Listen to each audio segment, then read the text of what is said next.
Everybody, it's Oliver the Wolf Guy. So one of my friends asked me if I would do a quick tour of our habitat and how we provide security here. So let me give you a quick tour of it.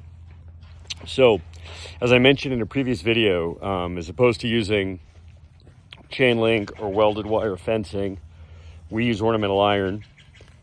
The main reason for that is because we get 700 inches of snow a year and regular fencing gets pulled down.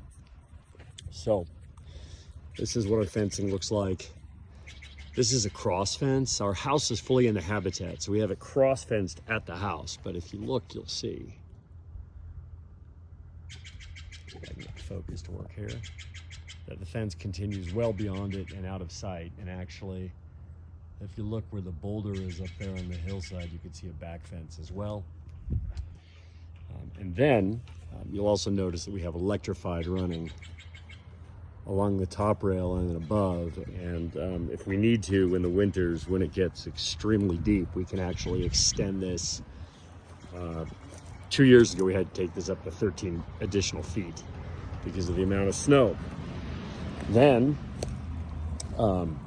it's buried here, but you can see, if you look, that we use a galvanized polyvinyl coated 14 gauge all along the fence line. That's an apron that comes in to 48 inches.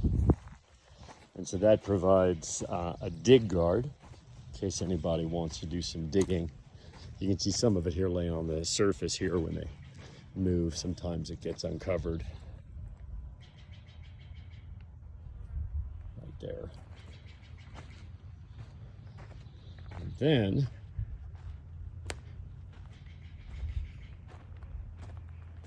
in addition to the electrified and the polyvinyl apron, we also use an airlock. And because our house is in here and sometimes we may need to move a vehicle, I've developed a movable airlock. So what I do is I use a kennel with a kennel gate, and it's just resting on the concrete here.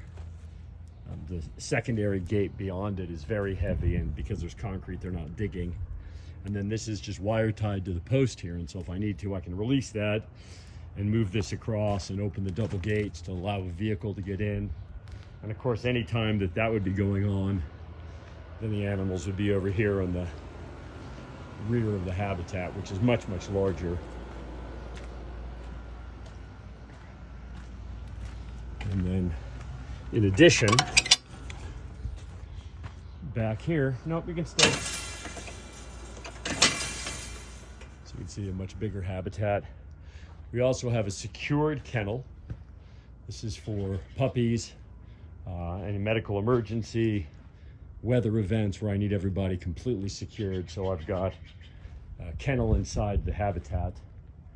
And then he also asked about our hot wire. So we have a primary high-powered controller that's under the house. And then we have a backup solar controller right there just in case we need it. And so that provides very good security. I've had these animals now for almost 40 years. And we are very confident in our habitats. Every animal also has a PHI tracking collar. So I know where they are and what their activity levels are like all the time. And then finally, we have to fence all of our shrubbery so they don't destroy it, because they keep killing our trees.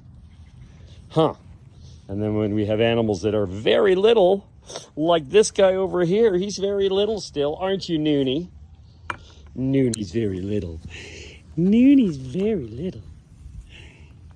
He's still tiny. He's only 30 pounds, so he's got about another 10, 12 pounds before I'm confident he can't fit through the gaps in the fence. So that is our full design. And then we do have emergency egress gates around the perimeter as well if we needed to get out because something was obstructing our primary exit. Those are locked with combination locks that only I know the combination to. So nobody else is opening those but me. And then of course we also have cameras. Where's that one? Right there. We have cameras kind of everywhere, all over the property, so I can see every inch of this place as well. Make sure I know where everybody is. Right, Sonny?